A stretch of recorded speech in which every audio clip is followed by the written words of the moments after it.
வணக்கம் நண்பர்களே. ஆசிரியர்களுக்கு மகிழ்ச்சி செய்தி. பணிக்கொடை வரம்பு ரூபாய் 25 லட்சமாக உயர்வு. மாநில அரசின் அதிரடி அறிவிப்பு பற்றி இந்த வீடியோவில் பார்க்கலாம். அதற்கு முன்னாடி நம்ம சேனலை இதுவரைக்கும் சப்ஸ்கிரைப் பண்ணலன்னா சப்ஸ்கிரைப் பண்ணி வச்சுக்கோங்க. அப்படியே பக்கத்தில் உள்ள பெல் ஐக்கானை மறக்காம பிரஸ் பண்ணிக்கோங்க. அப்பதான் நம்ம சேனல்ல இது போன்ற வீடியோக்களை அப்லோட் செய்யும்போது உங்களுக்கு தொடர்ந்து கிடைக்கும். வாங்க வீடியோக்குள்ள போலாம். அரசு மற்றும் தனியார் துறைகளில் பணிபுரியும் ஊழியர்களுக்கு கிராஜுவிட்டி அதாவது பணிக்கொடை ஓய்வு காலத்தில் முக்கிய நிதி ஆதாரமாக உள்ளது. இந்த நிலையில் உத்தரப்பிரதேச மாநில அரசு மேல்நிலை பள்ளி ஆசிரியர்கள் மற்றும் ஊழியர்களுக்கு பெரிய நன்மை அளிக்கும் முடிவை எடுத்துள்ளது.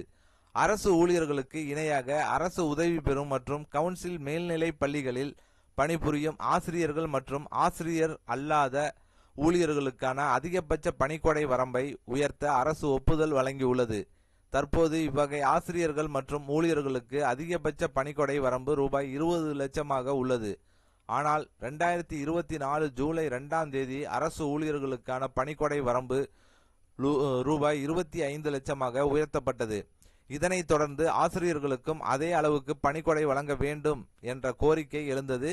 இதற்காக இடைநிலை கல்வித்துறை ஒரு விரிவான திட்டத்தை தயாரித்து நிதித்துறைக்கு அனுப்பியுள்ளது.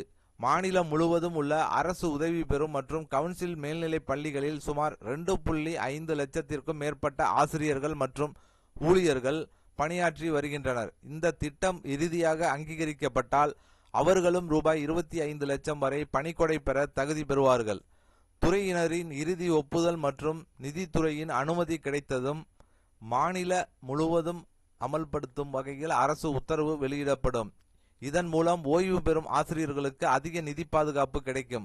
பல ஆசிரியர் அமைப்புகள் இந்த முடிவை வரவேற்று இது ஆசிரியர்களின் மரியாதை மற்றும் சமூக பாதுகாப்பை வலுப்படுத்தும் என்றும் கல்வித்துறையில் மன உறுதியை அதிகரிக்கும் என்றும் தெரிவித்துள்ளன.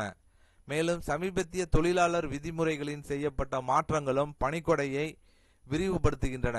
முன்பு பணிக்கொடை பெற குறைந்தது 5 ஆண்டுகள் தொடர்ச்சியான சேவை அவசியமாக இருந்தது.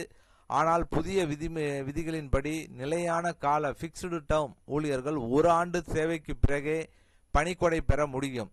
குறைந்தது 240 நாட்கள் பணியாற்றி இருந்தால் ஒப்பந்த காலம் முடிவடையும் போது 5 ஆண்டுகள் பூர்த்தி செய்திருந்தாலும் விகிதாச்சார அடிப்படையில் பணிக்கொடை வழங்கப்படும். இந்த மாற்றம் ஒப்பந்த அடிப்படையிலான தொழிலாளர்களின் சமூக பாதுகாப்பை வலுப்படுத்தும் முயற்சியாக பார்க்கப்படுகிறது.